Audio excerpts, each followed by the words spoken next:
सुप्रभात। आज श्रावण का सोमवार है और आज मैं आपको कहानी सुनाऊंगा गुरु गोरखनाथ की। जब हम सिद्धियों की बात करते हैं, जब हम साधना की बात करते हैं, जब हम मंत्रों की बात करते हैं, तो ऐसे तो वेदों में हमारे जो मंत्र हैं हर एक अपने आप में बहुत शक्तिशाली है, लेकिन जब सिद्धियों की बात करते हैं तो बिना भगवान शिव के, बिना भगवान हनुमान जी के और बिना गोरखनाथ जी के सिद्धियों को साधा नहीं जा पाता। और अगर मैं दूसरे भाषा में बोलूं कि भगवान शिव, बजरंगबली और गुरु गोरखनाथ, इन्हें थोड़े से प्रयास से ही प्रसन्न किया जा सकता है और अपने शब्दों को मंत्र में बदला जा सकता है। क्योंकि मैं तो उसी परिवार से हूं जिस परिवार के अंदर मंत्रों का प्रभाव है ही। पिताजी भी मंत्र के बहुत बड़े ज्ञाता थे और तभी मैं इस बात को बड़े अनुभव के साथ कह रहा हूं कि दुहाई अगर देनी है तो गुरु गोरखनाथ की देने से ही बहुत सारे काम हो जाते हैं। वो गुरु गोरखनाथ कैसे थे, उनका जन्म कैसे हुआ, यह आज का विज्ञान उसकी समझ से बहुत परे का विषय है। समझ ही नहीं सकता कि यह भी संभव है, ऐसा भी हो सकता है आज के विज्ञान को। और इस कहानी से, गुरु गोरखनाथ जी के जन्म के सारे दृष्टांत से हमारे को बहुत सारी सीख मिलती है।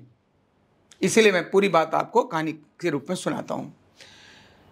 गुरु गोरखनाथ के जो गुरु थे, गुरु मत्स्येंद्रनाथ, तो मच्छेंद्रनाथ उनको बोलते थे लेकिन थे मत्स्येंद्रनाथ। मच्छेंद्रनाथ अपने, वो भी बहुत बड़े सिद्ध योगी थे, शिव अवतारी थे और ऐसे ही भिक्षा के लिए जा रहे थे।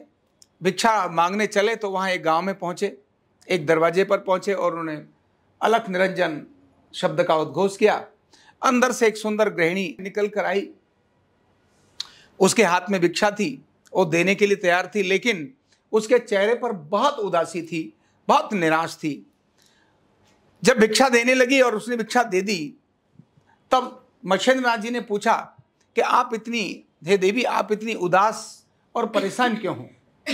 तो उन्होंने अपने मन की व्यथा कह दी कि मेरी शादी को बहुत वर्ष हो गए, मेरी सभी सखियों के बच्चे हो चुके हैं, उनके घर में भी बड़ी बड़ी संतानें अपने हो चुकी हैं, उनके बच्चे बड़े हो गए, लेकिन मेरे कोई संतान नहीं है। मुझे बांझ के रूप में जिस तरह से बुलाते हैं, इसके कारण मेरे को बहुत बड़ा अपमान महसूस होता है। मैं अपने को बहुत आत्मग्लानि महसूस करती हूँ कि मेरे संतान नहीं है। तो वो जो उदास थी और जो अपनी व्यथा कर रही थी, व्यथा कहने के बाद मत्स्येंद्रनाथ जी को लगा कि इसने मुझे भिक्षा दी है तो मुझे कुछ देना चाहिए, और उन्होंने अपने कमंडल से निकालकर थोड़ी सी राख उसको दे दी कि ये लो, ये रख लो और इसको तुम अभी घर जाकर के खा लेना, तुम मां बन जाओगी। कल्पना करिए, अब ये पहला विज्ञान यहीं से शुरू होता है। भारत के इतिहास में तो अनेक सारी ऐसी घटनाएं हैं कि देखने मात्र से संतान की उत्पत्ति हुई। अभी इन्होंने केवल एक बभूति दी और उनको कहा ये खा लेना, आप भी मां बन जाओगी, और ये अपने अलख निरंजन करके चले गए। वो आई, बड़ी खुश थी कि आज मुझे किसी साधु ने और एक ऐसी चीज दी है जिससे कि मैं मां बन सकती हूँ, मेरा भी ये जो बांझ का कलंक है वो धुल जाएगा। आती है और उसको रख देती है और रखने के बाद कहती है मैं खाऊंगी, और रखने के बाद नहाती है, धोती है, लेकिन तब तक वो अपनी औरतों में एक जो कमी होती है, ये वो कमी है जिसके कारण से उसको आया हुआ अवसर उससे जा रहा है। वो अपनी बात को तुरंत जाकर अपनी सहेलियों को शेयर करती है। आज एक बाबा जी आए थे और मैंने जैसे भिक्षा थी तो बड़े खुश हुए, और उन्होंने पूछा तुम उदास क्यों? तो मैंने फटक से उनको, यानी उन्होंने मुझे राख दे दी और मैंने घर में रख लिए। उन्होंने कहा कि ये राख खा लोगी ना तो तुम्हारे बालक हो जाएगा। बोले पागल, वो कुछ और सोचता होगा, उसका दिमाग कहीं फितूर होगा, तेरे को पागल बना गया, लूटना चाहता होगा, ये करना चाहता होगा, ये तो ढोंगी होते हैं। और जैसी सब कहानियां होती हैं हम सब जानते हैं, और वही कहानी सुनी, बोले खा मत लेना कहीं तू पागल ही हो जाए, खा मत लेना कहीं पागल हो जाए। तो वो जो सरस्वती थी, वो सरस्वती ने उन महिलाओं की बातों को सुनकर कि बाबा की भभूति से होता क्या है, इसको तो फालतू की चीज है, और उसने उस भभूति को ले जा करके एक ऐसी जगह जहां गाय का गोबर होता था वहां घूरे में डाल दिया, और डाल करके वो अपने घर आ जाती है और अपने फिर वैसी दिनचर्या चलती है। 12 वर्ष निकल जाते हैं इस बात को। 12 वर्ष के बाद फिर से मच्छेंद्रनाथ घूमते घूमते आते हैं और उसी जगह आते हैं जहां वो सरस्वती रहती है। और फिर दरवाजे पर आकर कहते हैं अलख निरंजन भिक्षाम देही। वो अंदर से महिला निकल कर आती है सरस्वती, लेकिन उसने जैसे ही देखा अरे ये तो वही बाबा है, वो अंदर से डर गई। उनको लगा कि कहीं ऐसा ना हो ये बाबा फिर से पूछ ले कि वो तेरा मतलब तूने वो खाया कि नहीं खाया, और मैंने तो फेंक ही दिया था। लेकिन फिर भी अंदर से मजबूत करते हुए वो गई। तो जैसे ही वो खड़ी हुई, उस दिव्य योगी ने उसको देखा और पूछा कि वो तुम्हारी संतान कहाँ है। अब वो शांत थी, वो डरी हुई थी। दिव्य योगी ने अपने दिव्य चक्षुओं से देखने के बाद समझ गए कि इसने कुछ गड़बड़ कर दिया है और इसके अपने गर्भ से संतान की उत्पत्ति नहीं हुई है। अब उस महिला ने बता दी पूरी कहानी, अपने दिल की सुना दी कि मैंने महाराज क्षमा करना, मैंने खाया नहीं था और मैं ऐसे ऐसे चली गई थी, तो मेरी सब जो सहेलियां थी उन्होंने बोला ये तो पागल है, ऐसा ऐसा करके, तो मैंने वो डाल दिया। बोले अच्छा चलो, कहाँ डाला है तुम वहीं ले चलो। और वहां लेकर जाते हैं और जैसे लेकर जाते हैं कि यहां मैंने डाली थी इस कूड़े के अंदर जो गाय का गोबर है, तो वहीं खड़े होकर के मच्छेंद्रनाथ कहते हैं अरे पुत्र कहाँ हो तुम, बाहर आओ। अंदर से आवाज आती है कि ये जो कूड़े का ढेर है गुरुदेव इसको हटाइए, फिर मैं बाहर आ पाऊंगा। कूड़े का ढेर हटाया जाता है, गाय का गोबर हटाया जाता है। उस गाय के गोबर में से एक सुंदर सा बालक निकलता है। उस बालक को देखने के बाद सब बड़े चकित हो जाते हैं। बोले ये क्या होता है, ये अद्भुत दूसरी घटना है। अभी तक टेस्ट ट्यूब बेबीज की बात आती है, लेकिन गोबर के अंदर भी एक बालक उत्पन्न हो सकता है। यह भारत की ही एक विद्वता, भारत के ज्ञान और विज्ञान का परिणाम हो सकता है। वो भी इंसान का बालक। जीव जंतु तो अनेक सारे पैदा हो सकते हैं, लेकिन इंसान वहां पैदा हो सकता है। यह सत्य घटना है, या कोई कल्पना वाली या कोई ऐसी कथित घटना नहीं है। विज्ञान इस चीज को खोज भी नहीं सकता कि ये कैसे संभव है। वो बालक निकल कर आ जाता है, लेकिन तभी वो मां भी उससे मिलती है। लेकिन वो जो गुरु गोरखनाथ हैं उसको अपने सीने से लगाते हैं और लगाने के बाद कहते हैं अब आओ तुम मेरे साथ चलो। और उनको कहते हैं कि क्योंकि तुमने मेरी बात नहीं मानी, तुमने भरोसा नहीं किया, और नहीं भरोसा करने के कारण से तुम्हारे पैदा होने के बाद भी बच्चा अब ये तुम्हारा नहीं है, ये मेरे साथ ही जाएगा। और उसको लेके चले जाते हैं। गुरु गोरखनाथ अभी तो गोरक्षनाथ ही है वो, क्योंकि गाय के गोबर से निकले, इसीलिए उनका नाम गोरखनाथ निकला। इसी प्रकार उनका नाम रखा।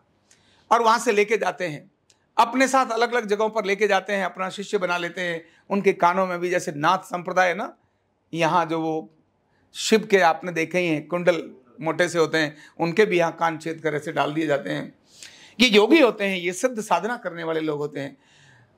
मच्छेंद्रनाथ जी अपने साथ लेकर जाते हैं और जगन्नाथपुरी पहुंचते हैं और देखते हैं कि देखूं तो जरा इस बालक में इसकी परीक्षा तो लूं, ये मेरा शिष्य तो है। गुरु हमेशा परीक्षा लेता ही है, और जो शिष्य अपने परीक्षा के अंदर गुरु की श्रद्धा और भावना से, वो आज्ञा का पालन ही परीक्षा है। परीक्षा का मतलब कहकर नहीं होता है तुम्हारा एग्जाम लूंगा, नहीं, गुरु की आज्ञा का पालन ही शिष्य के लिए परीक्षा है। गुरु ने चाहा ये मुझे चाहिए, ओके मिलेगा, करेंगे, अपनी जी जान लगाने के बाद ये काम कर देता है। तो इसी प्रकार से मच्छेंद्रनाथ जी भी गुरु शिष्य की परीक्षा लेते हैं और उनको कहते हैं आज जरा मुझे भूख लग रही है, जाओ नगरी से और मेरे लिए कुछ भोजन लेकर आओ। वो लेकर जाते हैं, जगह जगह मांगते, लोग देते ही नहीं है, मना कर देते हैं। और ये भी पहली बार घूम रहे हैं भोजन लेने के लिए, लेकिन मिल ही नहीं कुछ रहा है। तब एक दरवाजे पर पहुंचते हैं और पहुंचने के बाद जब निवेदन करते हैं तो वहां से उनके कमंडल में दही और बड़ा जो होता है ना, दही और बड़ा, ये उसमें भर देती है वो घर की माँ, और वो लेकर अपने गुरु के पास आ जाते हैं। मन में बड़ा कष्ट हो रहा था कि मैं बहुत देर हो गई, मेरे गुरु भूखे हैं और मैं उनके लिए कुछ लेके नहीं जा रहा हूँ। वो लेके जाते हैं, मत्स्येंद्रनाथ जी उस सारे को खाते हैं। खाने के बाद फिर कहते हैं पुत्र बहुत स्वाद था, लेकिन मेरा पेट भरा नहीं, दोबारा लेकर आओ। अभी बड़ी मुश्किल से तो एक बार था, वो लेकर आ गए। अब उन्होंने कहा गुरुदेव ठीक है, जैसी आपकी आज्ञा। फिर चले जाते हैं और जाके उसी घर पहुंच जाते हैं। तो अंदर से माँ देखती है, बाहर आती है, बोली फिर से मांगने आ गया। बोले हाँ अभी तो तुमको दिया, हम भी देखें अगर हमारे घर में कोई साधु आया हो, एक बार अभी पैसा दे दिया हो, दोबारा आ गया हो, तो हम अभी बाबा अभी तो दिया था आपको, फिर दोबारा आ गए, ऐसे बोलते हैं। ऐसे वो भी उस जो माँ थी उसने बोल दिया। बोले अभी अभी तो लेकर गया था, फिर आ गया लेने के लिए। बोले नहीं, वो क्षमा करना, क्या है कि मैं मेरे गुरुदेव को जो तुमने बना के दिया था वो बहुत पसंद आया है, और वो दही और बड़े दोबारा से चाहिए। बोले अब कहाँ है दही बड़े, अब खत्म हो गए, अब थोड़े ना थे भाई, मेरे बच्चे भी तो खाएंगे, तुमको ही सारा दे दूं क्या? बोले कि नहीं, आप मेरे गुरु के लिए कैसे भी तो दे दीजिए। बोले अगर दे दूंगे तो तू क्या देगा? बोले आप जो चाहो मैं वो दे दूंगा, आप मेरे गुरु के लिए दही बड़े दे दीजिए। वो कहते कहते वो मां कह बोली चल तू अपनी आंख निकाल कर दे दे। क्या बोली? अपनी आंख निकाल कर दे दे। देखते देखते ही इन्होंने अपनी आंखों को निकाल दिया, और जैसे ही आंख निकाली उसने उसका वो भर दिया और आंख निकाली, एकदम मां डर गई, सारे लोग भाग गए। ये क्या किया? हमने तो ऐसे मजाक में किया था, इसने तो सच में अपनी आंखें निकालनी। और वहां से पट्टी बांध करके और ये अपने गुरु के पास आते हैं, और गुरु को जैसे वो देते हैं तो गुरु ने कहा ये क्या हो रहा है, ये तुम तो ऐसे अच्छे भले गए थे, आंखों पर पट्टी बांध कर क्यों? तो उन्होंने कहानी पूरी सुना दी कि इस प्रकार का हुआ था, आपके लिए मुझे लाना था, वो दे नहीं रही थी। उसने कहा कि मैंने कहा कि तुम्हें जो चाहिए इसके बदले में ले लेना, लेकिन तुम मुझे मेरे गुरु के लिए दही बड़े दे दो। लेकिन तब उसने कहा कि आंखें दे दो, तो मैंने अपनी आंखें निकाल कर उसको दे दी। मत्स्येंद्रनाथ ने अपने शिष्य को सीने से लगा लिया, और गुरु की तो कृपा होती अद्भुत है। और वो कहाँ, गुरु मत्स्येंद्रनाथ, उन्होंने सीने से लगाते ही फिर से दोबारा से आंखें उनकी दोबारा आ गई, और उनको कहा कि आज तुम्हारी परीक्षा हो गई, अब आओ अगली सिद्धियों की तरफ चलो। और फिर उन्होंने जो बात बोली मत्स्येंद्रनाथ ने अपने शिष्य को, गुरु गोरखनाथ को, कि अगर सिद्धि करनी है, साधना करनी है, तो बिना शिव के संभव हो नहीं सकती। आपको शिव की साधना करनी ही होगी, और शिव की साधना करने के लिए आपको फिर से पहाड़ों की तरफ जाना होगा। शिव की साधना करने के बाद वो दिव्य, जो अब मां के गर्भ से न होकर गोबर में पैदा होने वाला यह बालक दुनिया का महान सिद्ध गुरु गोरक्षनाथ बना, जिसके नाम के साथ ही गुरु है। कृष्ण के नाम के साथ गुरु है, कृष्णम जब बंदे जगत गुरु, लेकिन कृष्ण को सामान्यतया कृष्ण कहते हैं, गोरक्षनाथ को गोरक्षनाथ नहीं कहते, गुरु गोरखनाथ ही बुलाते हैं।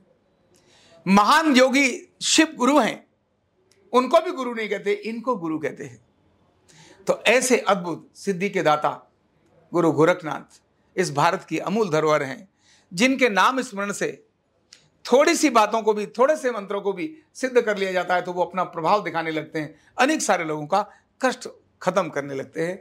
ऐसे महान, विज्ञान की निगाहों से, विज्ञान की पहुंच से बहुत दूर, दुनिया की अद्भुत घटनाओं के द्वारा, मतलब अद्भुत घटनाएं के जन्मदाता, और जिन्होंने अपने जीवन में अनेक सारी ऐसी कहानियां और अनेक सारी ऐसी घटनाएं घटी, जिनको आप फिर कभी सुनेंगे, फिर कभी पढ़ेंगे, उनके बारे में जानेंगे, तो आपको आनंद आएगा कि गुरु गोरखनाथ किस प्रकार के थे। उनकी अनेक सारी कहानियां अपने देश में हैं, अनेक सारी कहानियां उनके देश में हैं, जो उनके प्रति श्रद्धा, उनके प्रति विश्वास और उनके प्रति हमारी अकाट्य शक्ति को, हमारी भावनाओं को उनके प्रति समर्पित करने का काम करती है। तो ऐसे गुरु गोरखनाथ, हम सभी उनको नमन करें, उनका स्मरण करें, और कुछ भी काम करने से पहले गुरु गोरखनाथ को प्रणाम करें, तो निश्चित ही उस काम के अंदर सफलता मिलती ही है। बहुत बहुत धन्यवाद।